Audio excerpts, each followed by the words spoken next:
On December 20th, Apple admitted that they were slowing down iPhones intentionally because they had a bad battery. However, not long after, Apple's already getting sued for it. So what the heck is happening, and will this actually go anywhere? That's what we're talking about in this video. Hey, how's it going? I'm Joshua91Tech, and I'm finding this whole case with Apple very interesting. You might remember a little while back I made a video on planned obsolescence, and this does make me look a little bit wrong, although not quite, and I'll get to that probably a little later. But Apple's already being sued, which is absolutely crazy. So let's talk about this. And now Apple says that they're slowing down phones for a good reason, and that's because the battery is too poor to be able to handle proper speeds. I explained this a little more thoroughly in my last video. If you want to go check that out, link in the description down below. The problem with this, even if this is true, Apple didn't tell us. That does not make them look good at all. So 2 class action lawsuits have been brought against Apple for this practice, claiming Apple's actions resulted in customers buying new phones when they didn't need to. These people think that Apple's were less than sincere, that they were intentionally doing this to go get you to buy a new iPhone. Whether or not that's true, we'll never really know for sure. I personally don't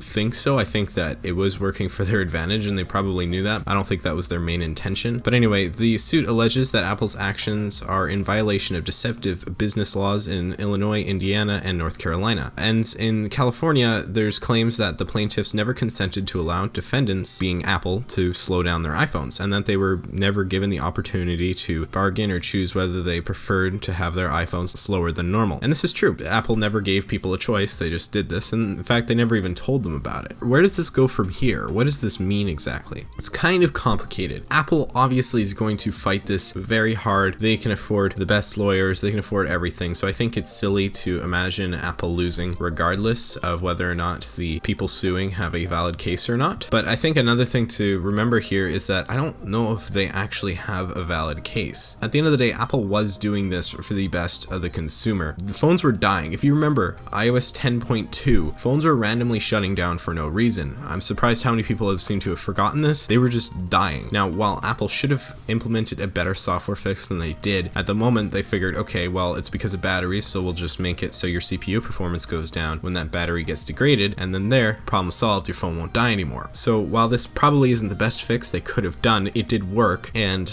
as a result, your phone doesn't randomly die on you, which would be worse to have than a slow phone. But again, the big problem here, and where people are going to really try to get at Apple, is that they never told anybody, and that's where it gets a little confusing. Now, Apple says their goal is to deliver the best experience for customers, which includes overall performance and prolonging the life of their devices. Apple up to now has not commented on these lawsuits, but I think it's really interesting to see, and I'm going to be following it closely because I'm really curious. I don't think Apple's going to lose. I think they're going to win, and it's simply because I don't think they can lose. Even though they never told anybody, even though they weren't transparent, they can afford to fight this thing, and they definitely will. Is Apple going to be destroyed from a lawsuit over planned obsolescence? Absolutely not. Was Apple intentionally slowing down phones to get you to buy a new one? Probably not, but at the same time, they needed to be more transparent about it. They needed to tell people, and they didn't. It's definitely not looking good for them. And yeah, again, I'm really curious to see where this goes. What do you think? I want to hear what you guys think in the comments down below. Let me know whether you think Apple should have to pay some money for this, if you think that Apple was in the wrong here, or if you think that they're doing a good thing and maybe they should have just been a little bit more clear. Thank you so much for watching. I really do appreciate it. Drop a like if you like this video and want to hear more about what happens with this case, and consider subscribing for more content just like this. Thanks again, guys. I'm Joshua91Tech, and I will see you all next time.